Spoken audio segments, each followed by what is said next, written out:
consider this a part dose 2. Yes, welcome back. Well, technically they're all parts. I guess this is part to the last one because I said there was more in the last, there was more to what I had shown. This is the more to what I've shown. I need to shut up. Anyways, this is the end of the timeline, hopefully.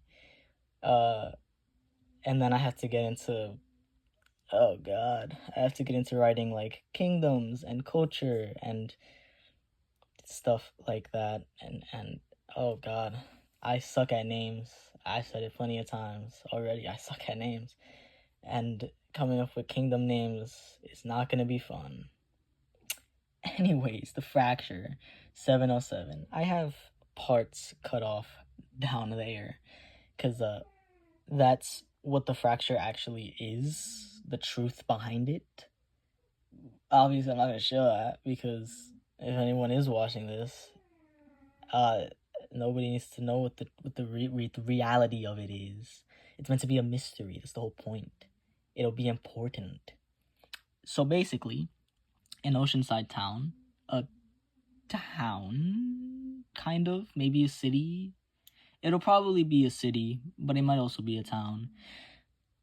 A rumbling starts to shake the area like an earthquake. Literally an earthquake, because a tsunami sweeps over the land. But unlike normal earthquakes and then following tsunamis, there's another, and then another, and possibly even more. And then the world shakes. Not the area, but the world. Everyone feels it. From the tsunamis and from the shaking, a deep cavern begins to form in this oceanside town and even into the middle of the ocean. Part of this cavern takes up all of the town as well as going into the ocean. The water doesn't seep into the crack at all. The water and the land are just split. Like imagine Moses splitting, like just split in the ocean. That's what this is. Just a massive opening in the ocean.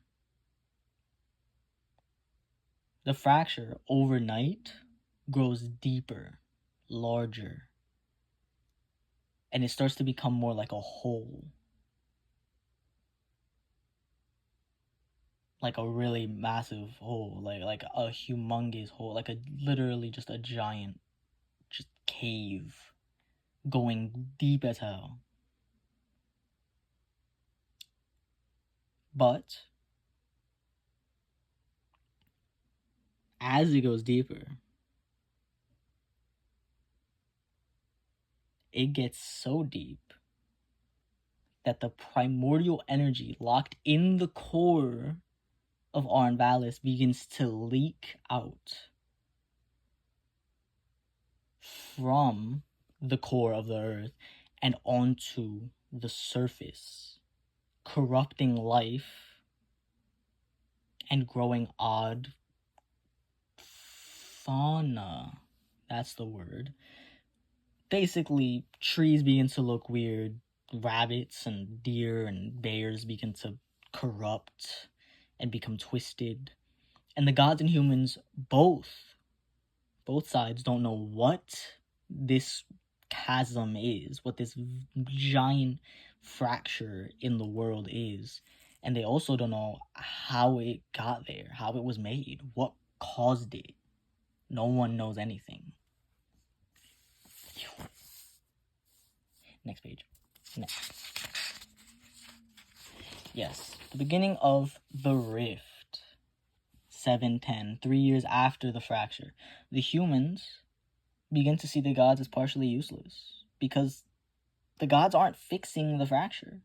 It killed that entire town / city of people, and the gods didn't do shit, they just sat back and did nothing in the humans' eyes. In the gods' point of view, they tried. They just have no idea what happened or how to fix it. The gods are beginning to feel annoyed, as well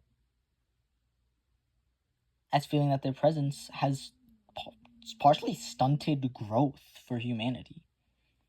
It's like a spoiled kid. The kid doesn't experience the world like a normal person would, like a regular person would. So any little conflict is a lot to them. Any little thing is bigger than it ever should have been. The gods spoiled the humans, and the humans become stupid because of it. Humans, in this time, since the first tier fell, they kept running to the gods. Anytime any sort of problem arose that was even a little too much for the humanities to handle, they ran to the gods to fix the problem. A human man named Lekia feels abandoned and disrespected by the gods after losing a lot. He loses his family, he loses his home, and he feels that he's been abandoned, that the gods have spat on his entire life, forgot about him. Despite the fact that he worships them. So he goes to the god's temple. He goes to his god's temple, whatever god he worships. And he begins to disrespect the god, yelling, berating, criticizing them, spitting on their statues and defiling their name. This god is an old-fashioned god. They don't like disrespect. They are livid, furious. They can't even fathom the fact that a human would even have the guts to talk to them like this. So this god becomes furious, and they start spreading the word in ways of this disrespect, and even take their anger out on followers, beginning to not respond, becoming more distant, sometimes even leading them astray. And some gods begin to not like the humans as much, and even consider leaving, letting the humans handle their own problems, becoming independent. And the humans' relationship with the gods slowly begins to change, because 710, now it's 787, and the gods are split. Group 1 is old school, and they want to leave because they don't want that disrespect. They are pissed. They're like, no, I don't want to help these gods. I don't want to help these humans. We're gods. We're better than them. We've always been better than them. We created them. And they have the audacity to talk to us in such a disgusting manner? No. So they're like, I'm leaving. But Group 2, they want to display their power. They want to become leaders of the world. They want to display that they are not people to be messed with, and that there is nothing humanity can do to stop them if humanity keeps disrespecting them. Group 3, they just want to leave. They know that humans have probably been spoiled their whole life, and they just think that the constant interference has made them act irresponsible. They can't handle conflict as good as they should. So they just want to leave in order to help humans in a way. And Group 4 want to stay and continue to help. They don't want the arguing. They just want to help humans because they're good people. And that includes Galia. Maybe. She's not going to be one that wants to kill humans or anything, because she used to be human. She most likely wants to stay and help. So I think she's probably Group 4.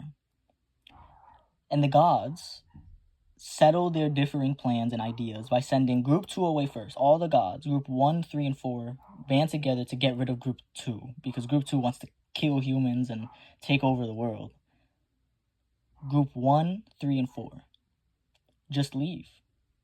because although 4 wants to continue to help, groups 1 and 3 convince group 4 that, yeah, we should probably leave, and group 4 are willing to take the chance and let humans be themselves, and they leave, and they hide away in the vastness of their creation, wherever that is. I know where that is. I'm not going to tell you. The impact of them leaving is felt immediately because divinity begins to dwindle, magical power begins to fade away, and aspects of life and death begin to stabilize because the gods were messing with life and death in order to help humans have better lives, make them live despite them supposed to be dying. You know, they're supposed to die, but some gods are like, no, I don't want this human to die. I like them. They worship me. So they begin to, you know, influence some things, affect these people's lives and make them act a certain way. But now that's stabilizing. So humans are dying when they're meant to. Life is happening when it's supposed to. And now since the gods are leaving, they knew that they had to keep their positions as gods, because if they didn't, life would probably collapse and everything would go to shit. But they aren't present in a physical or spiritual way. They're only there as they're there in the minds of the people, but they're not actually there. Where they are, they're able to be pillars of life, but not in a way that they're involved in any sort of fashion. But, you know, and that explains why the Scavenge is different, because in the Scavenge, the sun god is gone, dies, and the sun disappears. But the gods go to a place that makes it possible for them to keep their positions as gods while not being there. So that's how the Scavenge is different compared to the Age of Ascension and the Loss of the Gods. The Age of Ascension ends, and the Age of Humanity begins.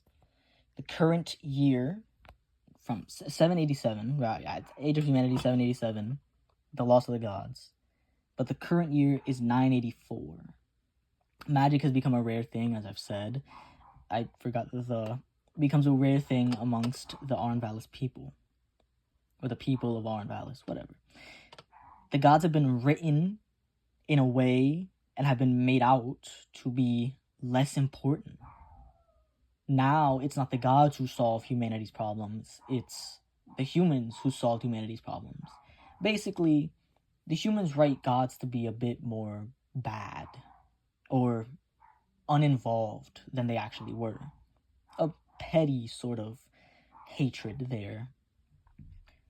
And humanity, although a lot less advanced than the Age of Allurement, are still doing quite well, and civilizations are still pretty solid, despite magic being rare now. Some people do still have faith, though, and do pray to the gods, but it isn't something that others respect as much as they used to. During, like, the Age of Allurement and during the Age of Potential, praying to gods made you something better. It made you respectable. They were leaders, pillars of their communities. Now it's like, you have faith, okay. Like, nobody really cares. Some are even seen as stupid for it. There's entire civilizations that condemn the praying of gods and the worship of divinity in general. And the gods are absent completely. They don't respond, and they don't affect the lives of people. So even when people do pray, nothing really happens. It's just kind of praying to nothing. It's like praying to, you know, like praying to your family member that isn't in the house, you know, like there's nothing gonna happen. They're not gonna say something. It's like talking to someone who isn't there. There's literally nobody on the other side. But despite all that, there are 4 continents in total. I don't know the continents' names. I have to come up with them. And the basis of magic and how it exists within people differs from person to person, depending on culture, residence, belief, and education. Some people are taught that magic comes from the gods, some are taught that it comes from the trees, from the atmosphere, from life. Some believe, that in their culture, the leader of their community bestows upon them magic. It honestly just depends on who you ask, who you live with, who you talk to. Everyone has a different idea of magic, but there is still magic in the world. It's just rare. But anyways, yes, that is the age of humanity, and the next page is completely empty because I haven't thought of what's gonna be. I have to worry about, the names of the continents and the kingdoms on them and where they are. It's a lot of shit that I don't want to do, but I have to do it because it's very important. It's mainly just the names, honestly, for me. It's just the names and the scope of it, because if there's 4 continents, each continent has what, like 6 to 10 different nations, and then there's towns. I can come up with towns and stuff like on the fly, like that's fine, but like I have to think of like the big cities and everything, and like what they are, how they function and everything. And if there's like 6 to 10, maybe more, depending on where you are, I mean, yeah, that's like 70 different continents. That's like 70 different nations, kingdoms, cities. And there's the 4 continents that I have to name themselves. It's a lot. It's a lot. But I'll do it because I love doing it. Because even though it's a lot and sometimes I dread it, this is my dream, and I hope that I can make something out of it, But anyways, yes, thank you, and have a nice rest of your day. Bye.